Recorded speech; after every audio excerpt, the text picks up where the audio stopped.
It's 17 minutes to 8. Yesterday, a once beloved fashion and culture magazine, ID, made a return to newsstands, having been bought and revived by the US model Carly Kloss.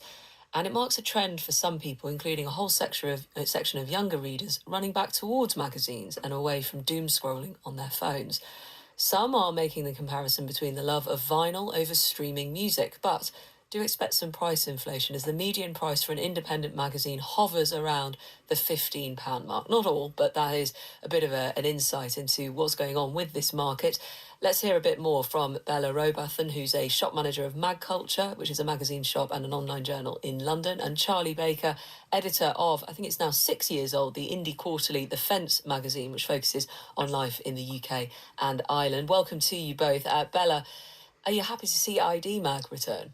Hi. Yes, definitely. It's very different to how it was before. I think it's a very exciting time for magazines, which means obviously there's a renewed interest. And this is something that it's an interesting debate because people like to say that print is dead. I would argue that it's just got a renewed interest. And what type of people, what sort of, can you give us a flavour of your customers?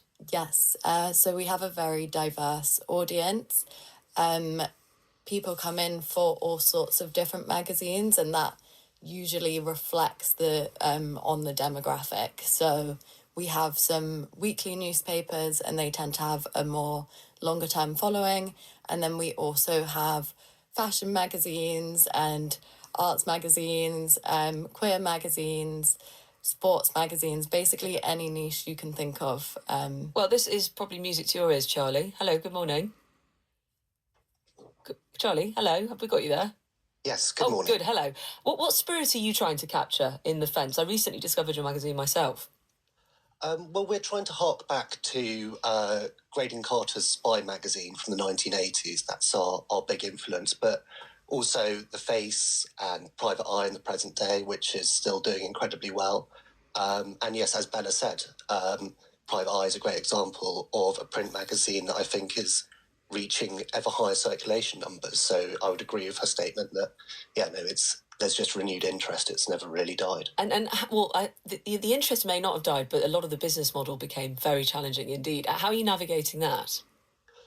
Well, newsletters and social media are a central part of our platforms, but yeah, we're a print first publication, so that we're finding that because of the effort that it takes to make a magazine, people are interested. Subscribers are interested in our magazine first, and that's proving to be a success for us. So that's a subscriber model still, because as an individual yes. magazine, I had one with me that I think it's £7.50 of Yes. yours. And I did say the median price was around 15. So things have changed slightly in the way that you pay maybe fewer people, but they're willing to pay a bit more. Do you think we have to relearn the habit, Charlie? Well, yes. I mean, if you look back to 2013, everyone thought that all teaching would be done in iPads, and now there's debates in Parliament about banning phones from the classroom. So I think people are aware that screens are not necessarily, and technology is not necessarily the panacea for all, and the solution for reading. And Bella, let me bring Bella back in at this point, because I suppose relearning that habit, but also taking it, it's a different pace, isn't it, with a magazine? You know, you can go very slowly over one article and there's the rest of it to go back to. Yes, so it is a very different pace, and I also believe that it allows people to explore things more in a way that the internet doesn't allow for. As opposed to being fed things by your algorithm, you're able to seek things out for yourself, and I think that's very important. Not picking absolutely everything Yes. for yourself, and the joy in that. Well, it's music to our ears. I think in some ways it won't be a surprise for you to hear that as journalists, but Bella Robathan and Charlie Baker, thank you. Thanks.